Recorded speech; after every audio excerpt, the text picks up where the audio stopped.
Et si un livre pouvait changer ta manière de voir le monde? Et si, entre deux pages, tu retrouvais des émotions que tu croyais perdues ou que tu n'avais jamais ressenties? Bienvenue sur Culture Odyssée, et aujourd'hui je t'emmène dans un voyage littéraire intime à la découverte de 3 histoires qui m'ont profondément marqué, 3 livres qui m'ont bousculé et que j'espère tu n'oublieras pas non plus. Alors, prêt pour cette odyssée intérieure? C'est parti!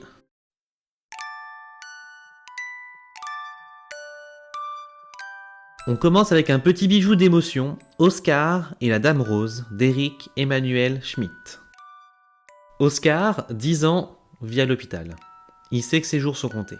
Mais il va rencontrer Mamie Rose, une ancienne catcheuse reconvertie en bénévole qui va lui proposer un jeu fou.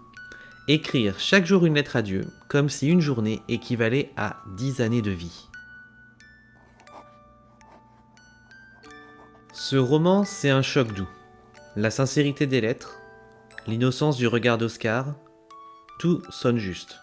Il parle de la vie, de la mort, de l'amour, sans pathos. Juste avec une immense tendresse. Même si l'on se doute très vite de la fin, on se laisse porter par l'histoire et cette relation entre Oscar et Mamie Rose. Ce livre m'a rappelé l'importance des petites choses. Un sourire, un rayon de soleil, un mot doux. On contrôle pas le temps qui passe, mais on peut choisir ce qu'on en fait.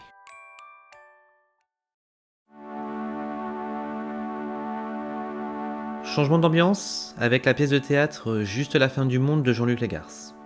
Ici, pas de lettres, pas de tendresse apparente. Juste des silences qui crient plus fort que les mots.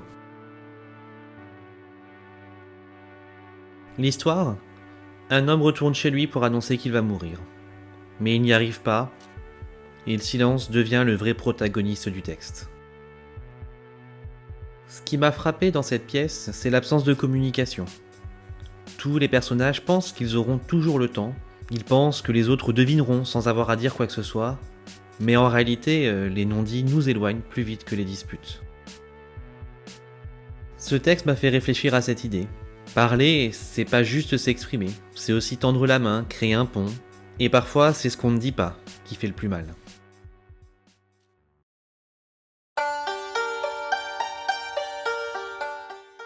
Pour finir, je vais vous parler de Confidence à Allah, un roman de Safia Azzeddine. Nous suivons l'histoire d'une jeune femme, Jbara. Élevée dans la pauvreté, elle va tenter de vivre, commettre des erreurs et finir exilée de son village. Pour essayer de traverser toutes ces épreuves, elle se met à parler à Dieu comme on parle à un ami imaginaire. C'est un roman cru, direct, poignant. Mais c'est aussi et surtout une quête de réconciliation avec soi-même. Une tentative de survivre quand tout semble s'écrouler. Ce roman m'a fait comprendre une autre réalité. Celle de l'identité fracturée, des injonctions sociales, du poids du regard des autres. Et surtout, du besoin vital d'être entendu, même si c'est par le ciel.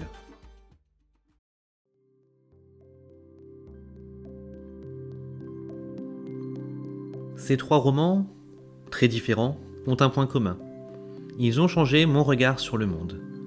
À la fragilité de la vie, à la violence du silence, à la beauté de se retrouver.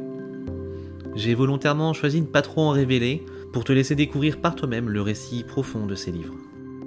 Et toi, est-ce qu'un livre t'a déjà secoué comme ça? Est-ce que tu t'es déjà dit en refermant une page « Quelque chose vient de changer en moi » ? Si oui, partage-le moi en commentaire, et sinon, peut-être que l'un de ces 3 livres sera ton point de départ. Merci d'avoir embarqué dans cette exploration littéraire. On se retrouve très vite pour une nouvelle escale culturelle sur Culture Odyssée.